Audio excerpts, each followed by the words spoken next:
Hello students, welcome to the channel let's learn English. तो बच्चों, आज मैं पास्ट परफेक्ट टेंस के कुछ और सेंटेंसेस की प्रैक्टिस करवा देती हूँ। पिछले वीडियो में मैंने पास्ट परफेक्ट टेंस के बारे में बताया था, कुछ सेंटेंसेस के ट्रांसलेशन भी करवाए थे। तो चलिए आज थोड़े से ट्रांसलेशन और करवा देते हैं, उसके बाद फिर मैं पास्ट परफेक्ट कंटिन्यूअस की तरफ बढ़ूंगी। ठीक है, तो चलिए शुरू करते हैं। तो ये मैंने कुछ सेंटेंसेस लिख रखे हैं, जैसे पिछली वीडियो में बताया था मैंने, इसे डाकिए के आने के पहले मैं पत्र लिख चुका था।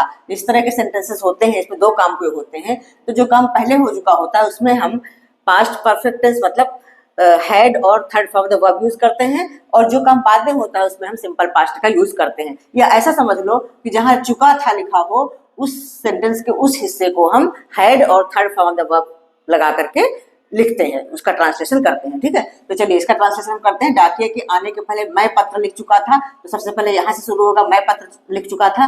तो I had written a letter, सबसे पहले यही हम लिखेंगे। जो काम हो चुका है, जैसे चुका था आ गया ना, उसको हम पास्ट परफेक्ट टेंस मतलब हैड और third form of the verb से शुरू करते हैं। तो I had written a letter, I had written a letter, written a letter. फिर उसके बाद बिफोर, और फिर सिंपल पास्ट में उसका ट्रांसलेशन कर देते हैं। बिफोर लिखते हैं, before the postman, the postman, और वर्ब की सेकेंड फॉर्म केम। ठीक है, ये हो गया इसका ट्रांसलेशन।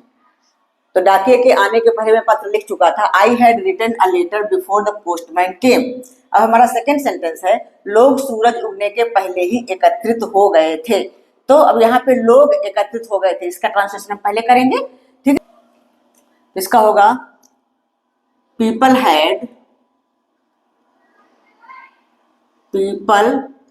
हैड असेंबल्ड, एकत्रित हो गए थे मतलब असेंबल्ड। असेंबल्ड कब? सूरज उगने के पहले, तो before the sun rose, before the sun rose, rise का सेकेंड फॉर्म हो गया रोज। ठीक है, समझ में आ रहा है? अच्छा, इसी तरह से हमारा तीसरा सेंटेंस है, भारत आने के पहले ही वो घर बेच चुका था। तो वह घर बेच चुका था, इसका ट्रांसलेशन पहले करेंगे पास्ट परफेक्ट में। तो he had sold his house, he had sold his house before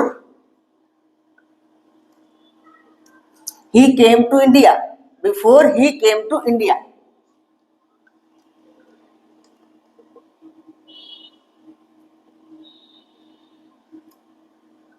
before he came to India। ठीक है, समझ में आ रहा है ना? क्वेश्चन है, जब मैं उसके घर मिलने गया वो खाना नहीं खा चुका था। तो वो खाना नहीं खा चुका था, इसको पहले लिख लेते हैं। तो he had not taken his meal, he had not taken his meal।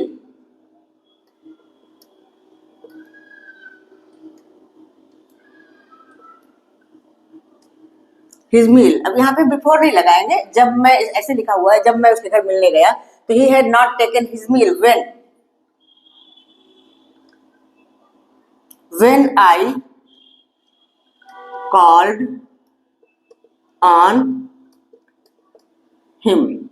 ठीक है, called on ये एक फ्रेज है, फ्रेजल वर्ब है, इसका मतलब होता है किसी से मिलने जाना। ठीक है, he had not taken his meal when I called on him, उसके घर मिलने गया मतलब called on him लिख देंगे, तो इससे पूरा सेंटेंस का ट्रांसलेशन हो जाता है। ठीक है, तो इस तरह के फ्रेजल वर्ब भी आप लोग याद करते चलिए, लर्न करते चलिए। कॉल्ड ऑन मीन्स होता है किसी से मिलने जाना।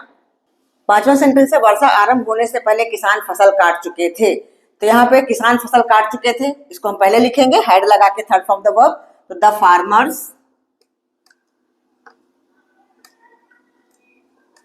फार्मर्स हैड रीप्ड, रिप माने होता है काटना, reaped their harvest, THEIR, their means होता है अपना, अपनी फसल। तो अपना नहीं लिखा, लेकिन ये हमें लिखना है, रीप्ड देयर हार्वेस्ट, हार्वेस्ट मीन्स फसल, हार्वेस्ट बिफोर क्या, वर्षा होने के पहले, वर्षा शुरू होने के पहले, तो before it rained, it rained.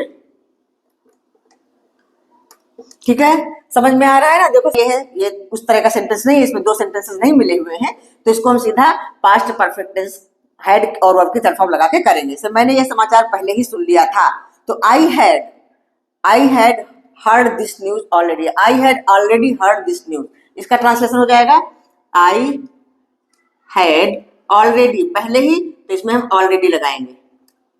I had already heard, hear का third form heard this news, I had already heard this news, तो ये हो गया इसका ट्रांसलेशन।